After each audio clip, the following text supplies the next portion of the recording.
Hello, hello à tous, j'espère que vous allez bien. Alors, deuxième petite vidéo pour les gens qui se demandent par où commencer, marre d'être perdu, marre d'être débordé pendant cette période de confinement.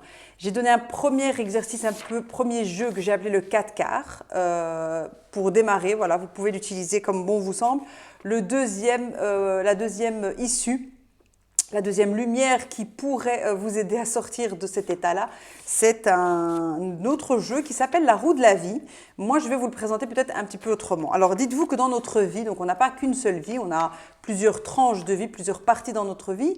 Et comme rien ne fonctionne comme on veut partout, on ne sait pas par où commencer justement dans ces différentes tranches de vie. Alors, je vous explique pour que vous compreniez un peu ce que je veux dire.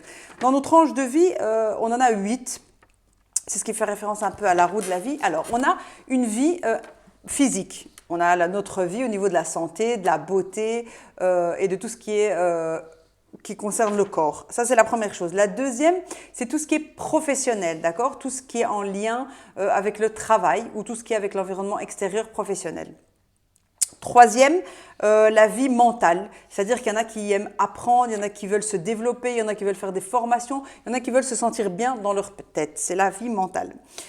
La quatrième, notre vie financière, d'accord, tout ce qui est facture, tout ce qui est salaire, tout ce qui est rentrée, sortie d'argent ou différents types de méthodes pour gagner de l'argent.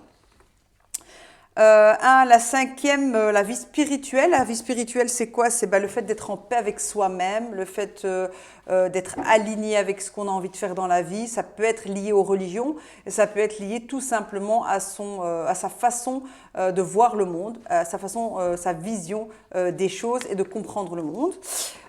L'autre, cinquième, la vie familiale, tout ce qui concerne la famille. 7, la vie sociale, donc les amis, l'entourage, et enfin notre vie de couple. Donc, je vais vous montrer la petite feuille et puis je vais vous donner des explications un petit peu plus. Donc là, c'est une petite vidéo rapide, voilà.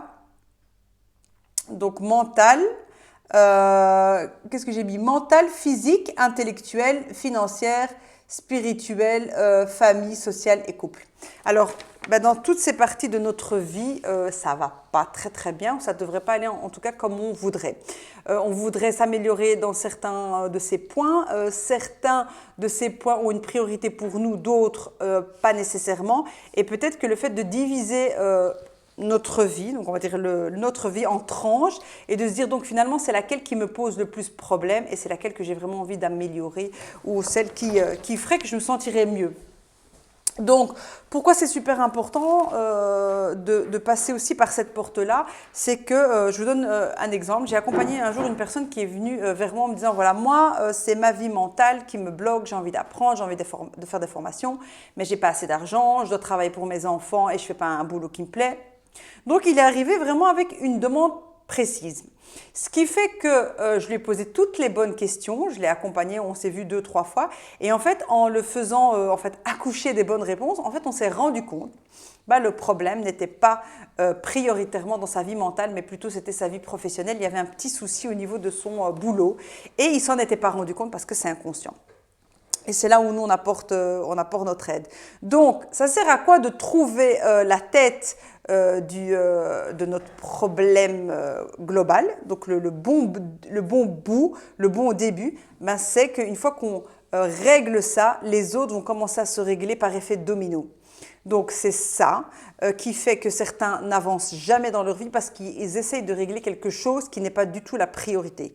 Je donne toujours l'exemple simple des gens qui sont en surpoids et qui n'arrivent pas à maigrir.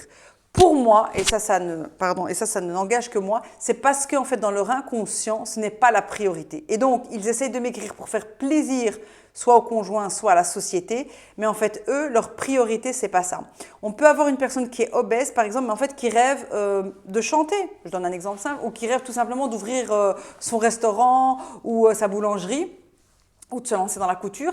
Et en fait, comme elle n'ose pas en parler de son rêve, donc elle mange, elle s'énerve. En fait, ce qui fait que, et ça j'ai déjà eu des cas comme ça, une fois qu'on a fait beaucoup le travail de diagnostic et d'analyse, on s'est rendu compte à un moment donné que ce qui la pesait vraiment cette personne, c'était de réaliser son rêve, c'était de se retourner vers son objectif. Et une fois qu'on a débuter le solutionnement, un début de solution, ben en fait, ce qui fait, c'est qu'elle a commencé à moins stresser, moins s'énerver, et par effet boule de neige, elle a commencé tout simplement à manger moins. Je ne dis pas qu'elle a attrapé une taille de guêpe et que son problème de poids était réglé, mais en tout cas, on a trouvé le bon bout. Voilà à quoi ça sert. Si vous voulez plus d'infos, allez sur Internet, vous trouverez la roue de la vie. Essayez de pointer cette partie de votre vie qui vous dérange le plus. Votre famille, votre vie sociale, votre vie de couple, votre vie financière, votre vie spirituelle, votre vie intellectuelle, votre vie physique ou bien votre vie mentale. Bon courage. Si vous avez des questions, n'hésitez pas et retrouvez-moi sur Instagram avec le même nom que cette chaîne YouTube. Et puis, mettez-moi des commentaires et abonnez-vous pour voir la suite des épisodes. À bientôt.